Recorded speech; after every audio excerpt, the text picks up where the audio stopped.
Hello. അപ്പോൾ നിങ്ങൾ ഓർക്കും ഇതെന്താ സംഭവം കസേരയൊക്കെ എങ്ങനെ ഇട്ടേക്കുന്നതെന്ന്. അപ്പോൾ ഇന്ന് ഞങ്ങളുടെ പള്ളിയിൽ യുവജനങ്ങളുടെ ചെറിയൊരു മീറ്റിംഗ് ഉണ്ടായിരുന്നു. അപ്പോൾ അതിന് വേണ്ടി എടുത്തിട്ടതാണ് കേട്ടോ. അപ്പോൾ അത് കഴിഞ്ഞപ്പോൾ ഞങ്ങളെല്ലാവരും കൂടെ ചെറിയൊരു പ്ലാൻ ഇട്ടു, പുറത്തു പോയി ചായ കുടിക്കാമെന്ന്. പക്ഷേ നല്ല ഫ്ലോപ്പായിരുന്നു. കാരണം ഞങ്ങളെ കൊണ്ടുപോകാമെന്ന് പറയുന്ന ആൾ ചെറിയൊരു ഹോസ്പിറ്റൽ ഇഷ്യൂ ആയിട്ട് ഹോസ്പിറ്റലിലായിപ്പോയി. അപ്പം അവൻ വരുന്നോടം വരെ ഞങ്ങൾ വെയിറ്റ് ചെയ്ത് ലാസ്റ്റ് 9-9:30-10 മണി വരെ ഞങ്ങൾ വെയിറ്റ് ചെയ്തുകൊണ്ടിരിക്കുക. എപ്പോഴും ഞങ്ങൾക്കൊരു പ്രതീക്ഷയുണ്ട്, ഇപ്പോൾ വരും ഇപ്പോൾ വരുമെന്ന്. ഇത് ഞങ്ങളുടെ പള്ളിയിലെ കപ്പേള കേട്ടോ.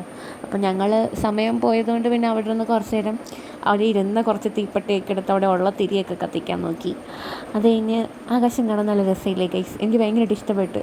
കാരണം അന്ന് ഫുൾ മൂണായിരുന്നു. ഇത് 2 ദിവസം മുമ്പ്, കഴിഞ്ഞ ഞായറാഴ്ചത്തെ കേട്ടോ, ഈ കഴിഞ്ഞ ഞായറാഴ്ച. അത് കഴിഞ്ഞ് അവസാനം മഴയൊക്കെ പെയ്ത് ഞങ്ങൾ മാറിയിരുന്നപ്പോഴത്തേനും പിന്നെ പ്ലാൻ അങ്ങ് മാറ്റി. ഞങ്ങളായിട്ട് തന്നെ വേണ്ടാന്ന് വെച്ചു. ഇതാണ് ഗൈസ് ഞങ്ങളുടെ പള്ളി.